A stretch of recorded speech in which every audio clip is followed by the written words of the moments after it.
Kembali kita dengar berita duka dari berbagai macam media tentang Satya Cyanida yang menewaskan seorang anak berusia 10 tahun, seorang anak laki-laki berusia 10 tahun yang sebenarnya dia nggak tahu apa-apa perihal ini.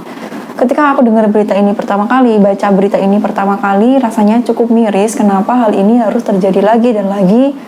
Mungkin kamu sudah tahu ceritanya di mana seorang bapak ojol yang sedang bekerja berusaha untuk memenuhi nafkah keluarganya dengan niat mulia beliau, kemudian bertemu dengan seorang perempuan yang masih muda. Kemudian perempuan ini intinya meminta pak ojolnya untuk mengantarkan makanan tapi dengan tanpa aplikasi atau offline lah seperti itu. Kemudian tanpa berpikir negatif apapun, pak ojol ini menerimanya karena tadi niat untuk mencari nafkah demi keluarganya, kemudian menerima pekerjaan tersebut hingga akhirnya mengantarkan, singkat cerita, mengantarkan pesanan tersebut ke alamat sebagaimana diminta oleh perempuan tadi. Terus kemudian ketika diantarkan ke tempatnya, ternyata si tujuan penerima itu tidak merasa dia memesan apapun, memesan makanan apapun, kemudian dikembalikanlah makanan tersebut. Ketika makan makanannya baru sedikit, itu merasa kok pahit ya. Nah, jadi Pak Ojol tadi itu makan yang tanpa bumbu, sedangkan putranya, almarhum dan juga istrinya, ibu almarhum ini, makan yang dengan bumbu disuapin sama ibunya baru satu sedikit saja. Baru sedikit suapan, almarhum merasa kok pahit ya, kok pedes ya, hingga akhirnya lari untuk ambil air minum, belum sempat selesai atau kayak gimana, akhirnya terjatuh, hingga kemudian dibawa ke rumah sakit. Namun ternyata beberapa saat kemudian dokter menyatakan tidak tertolong. Lalu pelajaran apa yang bisa kita ambil dari kejadian ini? Ketika kita tahu ternyata motif di balik ini adalah rasa sakit hati karena laki-laki yang perempuan ini cintai, laki-laki yang pelaku cintai menikahi orang lain. Yang pertama adalah menaruh harapan. Ketika kita benar menaruh harapan kepada sesuatu yang tepat, hal ini tidak akan terjadi. Ketika kita jatuh cinta, ketika kamu jatuh cinta kepada seseorang, langsung lari ke Allah untuk meminta solusi apa yang harus saya lakukan agar hati kita tidak termanipulasi dengan berbagai macam godaan dan juga ilusi yang kita bikin karena kita jatuh cinta. Karena ketika kita jatuh cinta, itu cenderung kita jatuh cinta kepada ilusi yang kita buat tentang orang itu. Harapannya kita merasa kita akan otomatis bahagia. Aku pasti akan bahagia kalau aku sama dia. Aku pasti bahagia kalau misalkan dia hidup bersama aku. Aku bahagia kalau misalkan dia menikahi aku. Aku akan bahagia kalau dia menerima saya. Apakah itu bisa kita pastikan? Kita selalu mengaitkan pasti begini, pasti begitu, pasti begitu. Kalau misalkan kita sama orang ini, kita sama orang itu.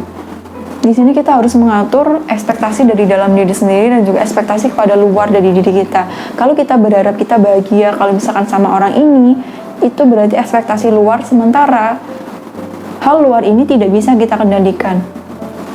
Kembali lagi, ada bagian yang bisa kita kendalikan dan tidak bisa kita kendalikan. Perasaan orang lain terhadap diri kita, perlakuan mereka terhadap diri kita, itu tidak bisa kita kendalikan. Perasaan orang lain terhadap diri kita nggak bisa kita kendalikan. Sebanyak apapun kita berusaha, berhenti menaruh harapan kepada orang itu. Karena kita nggak bisa mengendalikan perilaku dia atau perasaan dia ke kita. Sebanyak apapun kita berusaha, kalau kita tahu ini, kita akan lebih bisa mengontrol ekspektasi dan tidak menaruh ekspektasi terlalu tinggi hingga akhirnya kecewa sendiri. Ketika kita tahu ini, dan ekspektasi kita ternyata tidak sama dengan kenyataan yang terjadi, insya Allah rasa sakit hati yang kita rasakan itu tidak akan menggebu-gebu dan sampai menyebabkan seseorang untuk melakukan hal gila. Dan dalam hal ini bahayanya untuk kamu perempuan-perempuan berharga ketika jatuh cinta, kenapa harus lari ke Allah dulu? Karena ketika kita tidak lari ke Allah, cenderung bisa bucin. Ketika seseorang bucin, apapun yang diminta oleh laki-laki, apapun yang diminta dia kepada kita untuk kita berikan, cenderung orang itu akan memberikan segalanya. Dan di sini siapa yang rugi? Ketika seorang perempuan sudah tersakiti, traumanya lebih dalam. Ketika perempuan sudah tersakiti atau bahkan dirinya tidak lagi sama seperti sebelumnya karena dia sudah memberikan seharusnya yang tidak dia berikan, rasa kecewa, penyesalan, sakit hati, luka yang harus disembuhkan, itu tidak butuh waktu yang singkat. Jadi mohon untuk perempuan berharga, Ayo kita sama-sama mendekatkan diri kepada Allah Subhanahu wa Ta'ala dengan terus belajar untuk menaruh harapan hanya kepadanya. Dan dalam hal ini contoh, perempuan ini berharap untuk dinikahi ketika sudah berhubungan dengan seorang laki-laki, tapi ternyata kenyataannya tidak. Akhirnya dia kecewa melampaui batas maksimalnya, sehingga hal-hal gila dilakukan, hal-hal yang tidak masuk akal dilakukan, hingga mengorbankan nyawa seseorang yang tidak tahu apa-apa atau tahu apa-apa sekalipun. Yang kedua, kita perlu melihat diri ini berharga dan merasa diri kita berharga.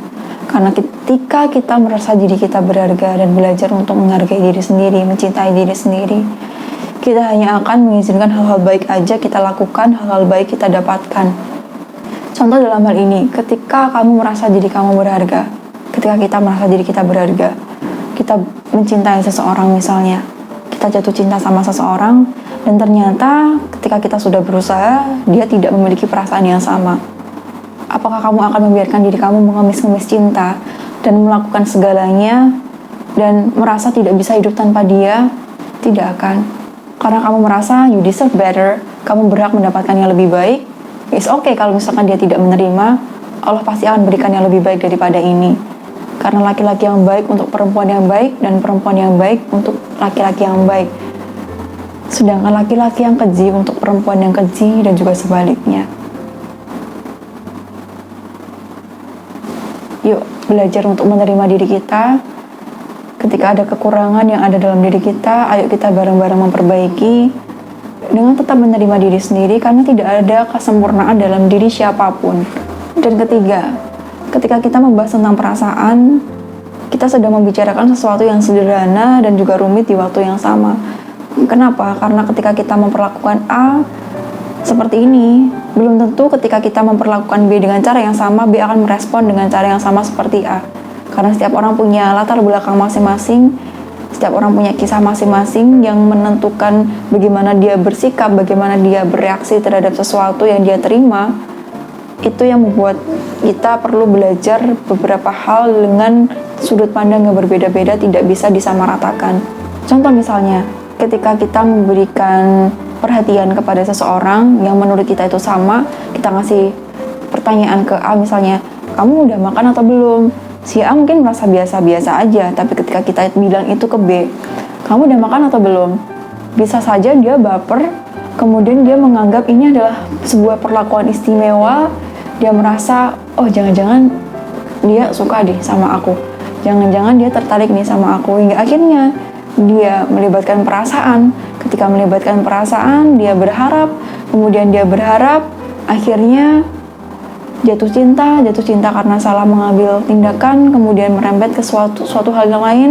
Ketika si orang ini bersama dengan orang lain, dia marah, kemudian karena penyakit hati tadi, dia sampai melakukan hal gila yang sebenarnya tidak masuk akal untuk dilakukan karena masalah cinta. Dan selanjutnya, ketika kamu benar-benar mencintai seseorang dengan serius, setelah melakukan pengecekan, menikah adalah solusi terbaiknya. Jangan pernah kamu memberikan harapan kepada seseorang kalau kamu tidak berniat untuk serius, karena itu hanya akan memberikan luka dan menyakiti hati. Sementara balik lagi, kalau kita bahas perasaan, itu adalah hal yang sederhana dan rumit di waktu yang sama. Karena menurut kamu, enggak kok, aku biasa aja. Semua orang punya cara menyikapi berbeda dan persepsi yang berbeda. Bisa saja menurut kamu ini biasa aja, tapi menurut dia ini istimewa, karena kamu satu-satunya mungkin. Dan selanjutnya, ketika kita menerima paket dari siapapun, dari orang yang gak kita kenal, mohon untuk berhati-hati, mohon untuk diteliti dulu, karena kita tidak tahu potensi bahaya apa yang mengancam diri kita kalau kita percaya begitu aja. Kita berdoa dan mengusahakan bersama-sama semoga dunia segera membaik. Pertama dari siapa? Dari diri kamu tentunya, dari diri kita sendiri yang mau untuk belajar beberapa hal yang mungkin sering kita abaikan. Cerita-cerita kehidupan, pengalaman-pengalaman kehidupan dari orang lain yang bisa kita maknai dan kita ambil pelajaran dari sana untuk kehidupan yang lebih baik lagi, agar hal-hal ini tidak terulangi. Karena kasihan diri kamu, kasihan generasi penerus kita, mereka juga berhak untuk mendapatkan keadaan dunia yang lebih baik. Jadi seperti itu, semoga video ini bermanfaat. Mohon maaf apabila ada sesuatu yang mungkin menyinggung perasaan. Di sini tujuannya untuk sama-sama belajar dan saling memperbaiki diri, aku dan kamu. Karena di dunia ini, kita dalam perjalanan pembelajaran untuk menjadi manusia yang lebih baik dengan menerima kekurangan kita saat ini, menerima ketidaksempurnaan yang kita miliki, dengan tetap berusaha untuk memperbaikinya, dengan tetap berusaha untuk menjadi versi terbaik dari diri kita. Karena perbandingan diri yang paling adil itu bukan tentang diri kamu dengan anak tetangga, bukan tentang diri kamu dengan orang lain, bukan tentang diri kamu dengan anak siapa, tapi yang paling adil adalah perbandingan antara diri kamu dengan hari yang kemarin. Sampai jumpa di next video bersama aku Devi Fusita. Wassalamualaikum warahmatullahi wabarakatuh.